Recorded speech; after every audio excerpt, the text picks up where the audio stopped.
ವೇದಾಂತ ಅಕಾಡೆಮಿಗೆ ಎಲ್ಲರಿಗೂ ಕೂಡ ಸ್ವಾಗತ. ಇವತ್ತು ಅತ್ಯಂತ ಮಹತ್ವದ ದಿನ, ಅಂತಾರಾಷ್ಟ್ರೀಯ ಹುಲಿ ದಿನಾಚರಣೆ. ಅಂತಾರಾಷ್ಟ್ರೀಯ ಹುಲಿ ದಿನಾಚರಣೆ ಪ್ರತಿ ವರ್ಷ ಜುಲೈ 29ರಂದು ಜಾಗತಿಕವಾಗಿ ಅಂತಾರಾಷ್ಟ್ರೀಯ ಹುಲಿ ದಿನಾಚರಣೆಯನ್ನು ಆಚರಣೆ ಮಾಡಲಾಗ್ತದೆ. ವಿಶ್ವದಲ್ಲಿ ಅತಿ ಹೆಚ್ಚು ಹುಲಿಗಳ ಸಂಖ್ಯೆ ಇರುವಂತಹ ಒಂದು ದೇಶ ಪ್ರಸ್ತುತವಾಗಿ ಭಾರತ ವಿಶ್ವದಲ್ಲಿ ಅತಿ ಹೆಚ್ಚು ಹುಲಿಗಳ ಸಂಖ್ಯೆ ಹೊಂದಿರುವಂತಹ ದೇಶವಾಗಿದೆ. ಸುಮಾರು ಪ್ರಪಂಚದ 70% ಭಾರತದಲ್ಲೇ ಹುಲಿಗಳು ಸಂಖ್ಯೆ ಇರುವುದರಿಂದ ಇದು ಭಾರತಕ್ಕೆ ಒಂದು ಹೆಮ್ಮೆ ತರುವಂತಹ ಒಂದು ವಿಚಾರವಾಗಿದೆ. ಹೀಗಾಗಿ ಅಂತಾರಾಷ್ಟ್ರೀಯ ಒಂದು ಹುಲಿ ದಿನಾಚರಣೆಗೆ ಒಂದು ಭಾರತದ ಒಂದು ಕೊಡುಗೆ ಅತ್ಯಂತ ಮಹತ್ವದ್ದಾಗಿರುತ್ತದೆ.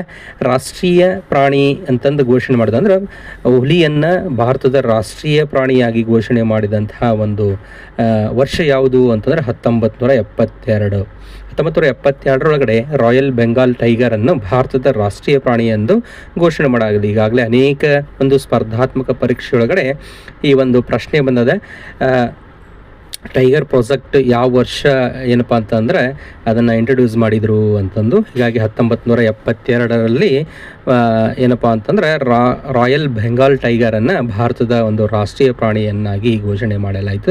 ಇದರ ಮುಖ್ಯ ಗುರಿ ಏನಪ್ಪ ಅಂತಂತಂದರೆ ಈ ಒಂದು ದಿನಾಚರಣೆಯ ಅಂದರೆ ಮುಖ್ಯ ಗುರಿ ಏನು ಅಂತಂದರೆ ಭಾರತವು ಸೇರಿದಂತೆ 13 ಹುಲಿ ಆವಾಸಸ್ಥಾನಗಳಿರುವಂತಹ ದೇಶದ ನಾಯಕರು ಏನು ಮಾಡ್ತಾರೆ ಅಂತಂದರೆ 2022ರ ಒಂದು ವೇಳೆಗೆ ಜಾಗತಿಕ ಕಾಡು ಹುಲಿಗಳ ಸಂಖ್ಯೆ 2ರಷ್ಟು ಅಂದರೆ ಡಬಲ್ ಮಾಡುವಂತಹ ಒಂದು ಕೆಲಸವನ್ನು ಮಹತ್ವಾಕಾಂಕ್ಷೆಯ ಗುರಿಯನ್ನು ಅಂಗೀಕರಿಸಲಾಯಿತು. ಅಂದರೆ 2022ರ ಒಂದು ಸಭೆಯನ್ನು ಸೇರಿ 13 ಹುಲಿ ಆವಾಸಸ್ಥಾನದಲ್ಲಿರುವಂತಹ ಒಂದು ದೇಶದ ನಾಯಕರು ಸೇರಿ ಹುಲಿಗಳ ಒಂದು ಸಂಖ್ಯೆಯನ್ನು ಡಬಲ್ ಮಾಡಂದ್ರೆ 2ರಷ್ಟು ಮಾಡುವಂಥ ಒಂದು ಗುರಿಯನ್ನು ಹಮ್ಮಿಕೊಳ್ಳಲಾಯಿತು. ಇನ್ನು ಅದೇ ರೀತಿಯೊಳಗಡೆ ಸಂರಕ್ಷಣಾ ಯೋಜನೆ ಮತ್ತು ಸಂಸ್ಥೆಗಳು ನಾವು ನೋಡಿದಾಗ ಇಲ್ಲಿ ಪ್ರಾಜೆಕ್ಟ್ ಟೈಗರ್ ಅಂದರೆ ಇಲ್ಲಿ ಈ ಒಂದು ಏನೋ ಹುಲಿಗಳ ಒಂದು ಸಂರಕ್ಷಣೆಯನ್ನು ಮಾಡುವಂತಹ ಒಂದು ಯೋಜನೆಗಳನ್ನು ಹಾಕೊಳ್ತು. ಅದರ ಜವಾಬ್ದಾರಿ ಕೆಲವೊಂದಿಷ್ಟು ಸಂಸ್ಥೆಗಳನ್ನು ತೆಗೆದುಕೊಳ್ಳಲಾಯಿತು. ಅಂದರೆ ಇಲ್ಲಿ ಹುಲಿಗಳ ಒಂದು ಸಂರಕ್ಷಣೆಯ ಜೊತೆಗೆ ಅದನ್ನು ಹೆಚ್ಚಿಸುವಂಥ ಒಂದು ಕೆಲಸವನ್ನು ಈ ಒಂದು ಯೋಜನೆ ಮತ್ತು ಸಂಸ್ಥೆಗಳು ಮಾಡುವಂತಹ ಒಂದು ಕಾರ್ಯವನ್ನು ಮಾಡಲಾಗ್ತದೆ.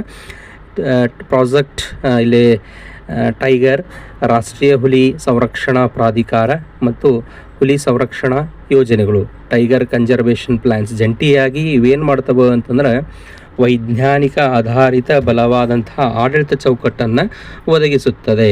ಇಲ್ಲಿ ಹುಲಿಗಳ ಸಂರಕ್ಷಣಾ ಪ್ರದೇಶಗಳು ಅಂತ ನಾವು ನೋಡಿದಾಗ ಒಟ್ಟಾರೆಯಾಗಿ ಭಾರತದಲ್ಲಿ 58 ಹುಲಿ ಸಂರಕ್ಷಣಾ ಪ್ರದೇಶಗಳನ್ನು ಸ್ಥಾಪಿಸಲಾಗಿದೆ. ಟೈಗರ್ ರಿಸರ್ವ್ ಎಷ್ಟದ ಅಂತಂದರೆ ಟೋಟಲ್ ಭಾರತದೊಳಗಡೆ 58 ಹುಲಿ ಸಂರಕ್ಷಣಾ ಪ್ರದೇಶಗಳನ್ನು ಸ್ಥಾಪಿಸಲಾಗ್ತದೆ. ಹೀಗಾಗಿ ಈ ಒಂದು ವಿಚಾರ ಏನಪ್ಪ ಅಂತ ಸ್ಪರ್ಧಾತ್ಮಕ ಪರೀಕ್ಷೆಯಲ್ಲಿಯೂ ಕೂಡ ಅತ್ಯಂತ ಪ್ರಮುಖವಾದಂಥ ಪಾತ್ರವನ್ನು ವಹಿಸೋದ್ರ ಜೊತೆಗೆ ಪ್ರಪಂಚದಾದ್ಯಂತ ಭಾರತದ ಹೆಮ್ಮೆಯೇ ತರುವಂತಹ ಒಂದು ವಿಚಾರ ಏನಪ್ಪ ಅಂತಂದರೆ ಇವತ್ತಿನ ಈ ಒಂದು ದಿನ. ಯಾಕಂತಂದರೆ ಅತಿ ಹೆಚ್ಚು ಹುಲಿಗಳ ಇರುವಂತಹ ದೇಶ ಯಾವುದು ಅಂತಂದರೆ ಅದು ಭಾರತ ಅಂತ ನಾವು ಈ ಒಂದು ಸಂದರ್ಭದಲ್ಲಿ ತಿಳ್ಕೊಬೋದು ಅಂತ ಹೇಳ್ತಾ ಮತ್ತೊಂದು ವಿಚಾರದೊಳಗಡೆ ಮುಂದಿನ ಒಂದು ವಿಡಿಯೋದೊಳಗಡೆ ನಾವು ನೋಡೋಣ ಅಂತ ಎಲ್ಲರಿಗೂ ಕೂಡ ಧನ್ಯವಾದಗಳು.